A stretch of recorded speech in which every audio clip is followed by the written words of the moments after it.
Bismillah ar-Rahman ar-Rahim. Salam alaikum.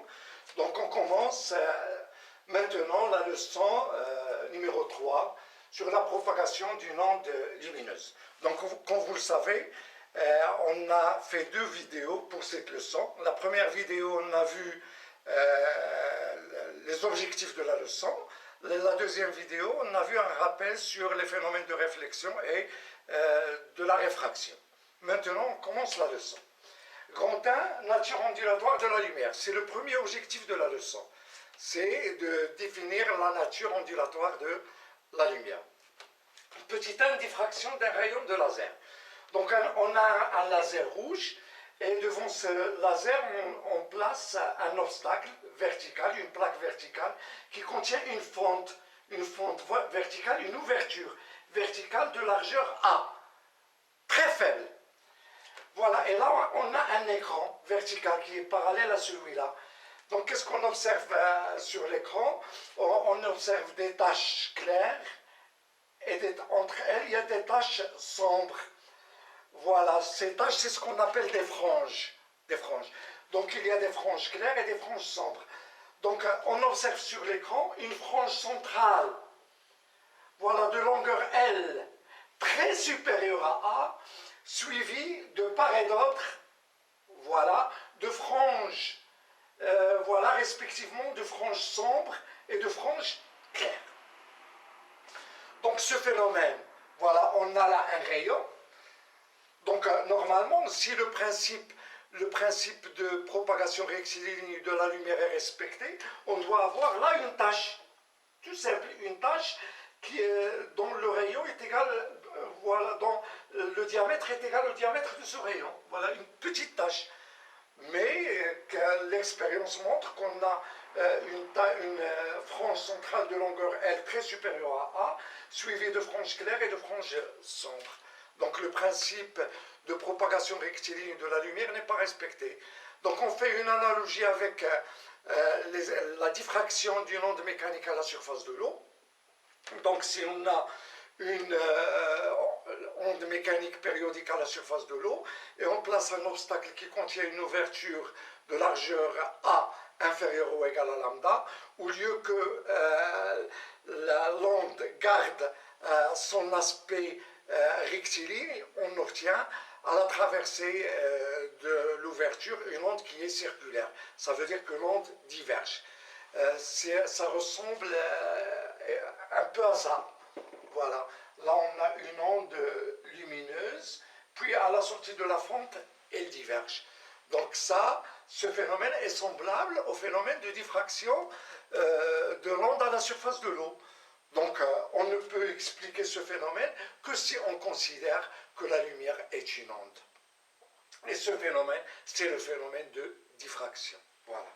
Donc par analogie, la diffraction d'une onde, par analogie de la diffraction d'une onde périodique à la surface de l'eau, voilà, on ne peut dire que la lumière est une onde, la lumière est de nature ondulatoire.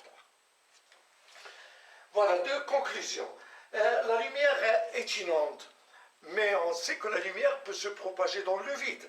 Donc elle ne nécessite pas obligatoirement un milieu matériel pour qu'elle se propage. Donc l'onde lumineuse n'est pas une onde mécanique, puisque ça ne nécessite pas un milieu matériel élastique pour se propager. C'est plutôt une onde électromagnétique. Donc l'onde lumineuse, il faut apprendre ça par cœur, est une onde électromagnétique, ce n'est pas une onde mécanique, parce qu'il ne nécessite pas un milieu matériel élastique pour se propager. Une onde électromagnétique, ça ressemble un peu à ça. Vous avez là un champ électrique et là un champ magnétique. Le champ électrique et le champ magnétique sont perpendiculaires. Le champ électrique vibre en se propageant, et de même le champ magnétique vibre, tout en restant perpendiculaire. Donc ça, c'est le champ, c'est l'onde électromagnétique. Donc on ne va pas insister à ça. Donc ce qui nous intéresse, c'est que la lumière n'est pas une onde mécanique, c'est une onde électromagnétique. Donc en 2 caractéristiques de l'onde lumineuse. Tout d'abord, la lumière monochromatique. Elle est caractérisé par une seule fréquence, c'est-à-dire une seule onde de fréquence mu. Donc la lumière monochromatique est constituée d'une seule fréquence, c'est-à-dire une seule onde électromagnétique de fréquence mu. Par contre, lorsqu'on a une lumière polychromatique, une lumière polychromatique est caractérisée par plusieurs fréquences, c'est-à-dire plusieurs ondes monochromatiques. Chaque onde monochromatique est caractérisée par la fréquence mu. Donc la lumière monochromatique, elle est caractérisée par une seule fréquence, c'est-à-dire une seule onde de fréquence mu. Voilà. Donc une onde électromagnétique est caractérisée par sa fréquence. La vitesse de propagation. La vitesse de propagation d'une onde monochromatique ou de n'importe quelle onde électromagnétique dont le vide Cc est égal à 3 10 puissance 8 mètres par seconde. Ça, c'est la vitesse de propagation d'une onde électromagnétique, notamment de l'onde lumineuse. Sa valeur Cc est égale à 3 10 puissance 8 mètres par seconde. Et dans un milieu transparent, si on a un milieu transparent tel que le vide ou le verre ou le plexiglas, donc la vitesse de propagation c'est V. Et la vitesse est inférieure à C. La vitesse d'une lumière monochromatique dans un milieu transparent est notée V, et V est inférieur à C. On garde la notation C pour la propagation de la lumière dans le vide, qui est égale aussi à peu près à la vitesse de propagation dans l'air. Mais voilà, c'est la vitesse de propagation de la lumière monochromatique dans le vide. N'importe quelle onde électromagnétique dans le vide se propage avec cette vitesse C, et ça ne dépend pas de la fréquence. Tandis que V, la vitesse de propagation dans un milieu transparent, c'est V, et V est inférieur à C. Mais il faut noter, là c'est une remarque très importante, que la vitesse dépend de la fréquence. Si la fréquence de l'onde monochromatique change, la vitesse change. Donc la vitesse dépend de la fréquence. Et on a vu précédemment que si la vitesse de propagation dépend de la fréquence, ce phénomène s'appelle phénomène de dispersion, et le milieu est un milieu dispersif.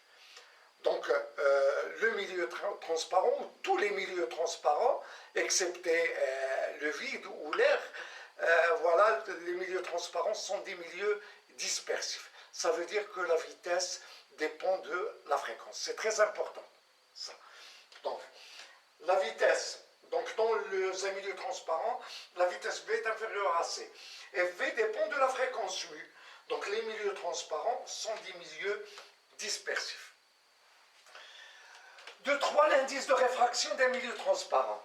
Donc, l'indice de réfraction d'un transparent, il est défini par N. N à quoi est égal? Est égal à C sur V. Donc, c'est la vitesse de propagation de l'onde électromagnétique dans le vide, et c'est la vitesse de propagation dans le milieu transparent. C et V, leurs unités mètres par seconde sur mètre par seconde, ça se simplifie. Donc on a N est un réel sans unité et qui est supérieur ou égal à 1. C'est-à-dire pour l'air, N est égal à C sur C est égal à 1.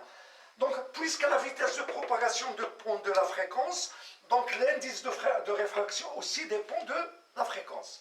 Donc, si on change la fréquence de l'onde monochromatique, de la lumière monochromatique qui traverse le milieu transparent, l'indice de réfraction de ce milieu change. Je vous donne un exemple. Si la fréquence est égale à 5,0910 puissance 14 Hz, voilà, on a la fréquence d'une onde monochromatique. L'indice de réfraction de l'air est égal à 1. Voilà, toujours. L'indice de réfraction de l'eau est égal à 1,33. L'indice de réfraction du verre, c'est 1,5. Mais si on change la fréquence, ces indices de réfraction changent. 3. La longueur d'onde. La longueur d'onde, vous savez que la longueur d'onde est égale à la vitesse de propagation sur la fréquence. Donc la longueur d'onde dans l'air, voilà, on la note à lambda 0. Lambda 0 à quoi est égal? C'est la vitesse de propagation dans l'air, voilà, ou dans le vide. Voilà, dans le vide.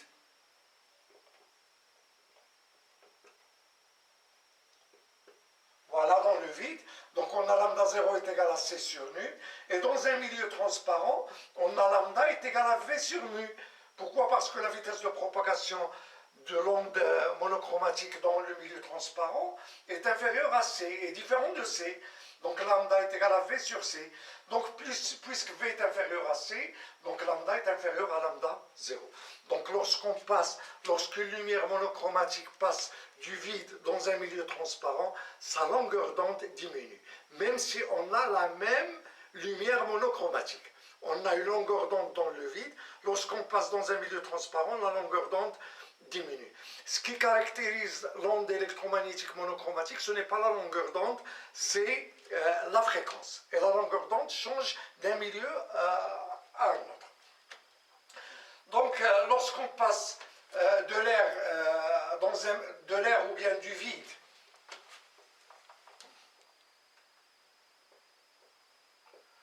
dans un milieu transparent, la longueur d'onde diminue. Donc si on écrit lambda 0 sur lambda, ça nous donne C sur V. Et C sur V, c'est quoi? C'est N. Voilà. Donc lambda est égal à lambda 0 sur N. Lambda 0, c'est la longueur d'onde de l'onde monochromatique dans le vide. Et lambda, c'est la longueur d'onde de la même lumière monochromatique dans le milieu transparent d'indice de réfraction N. Voilà, et là on peut parler de la lumière visible. La lumière visible, c'est une lumière dont la longueur d'onde est comprise entre 0,4 micromètres, donc 1 micromètre est égal à 10 puissance moins 6 mètres, donc entre 0,4 micromètres et 0,8 micromètres. Voilà, 0,4 micromètres ou bien 400 nanomètres. Ça est égal à 400 nanomètres. Un nanomètre, c'est 10 puissance 9. 10 puissance moins 9. Au micromètre, c'est 10 puissance moins 6. Et là, entre 800 nanomètres. Donc, la lumière visible, ou bien l'onde électromagnétique visible, les longueurs d'onde dans le vide est comprise entre 0,4 micromètres et 0,8 micromètres. Si la longueur d'onde dans le vide est inférieure à 0,4 micromètres, on a les ultraviolets. Si lambda est supérieur à 0,8 micromètres, on a les infrarouges. Et entre les deux, c'est la lumière visible. Donc ainsi se termine cette leçon. N'oubliez pas de faire j'aime à la vidéo et la partager. Et s'abonner à la chaîne. Au revoir.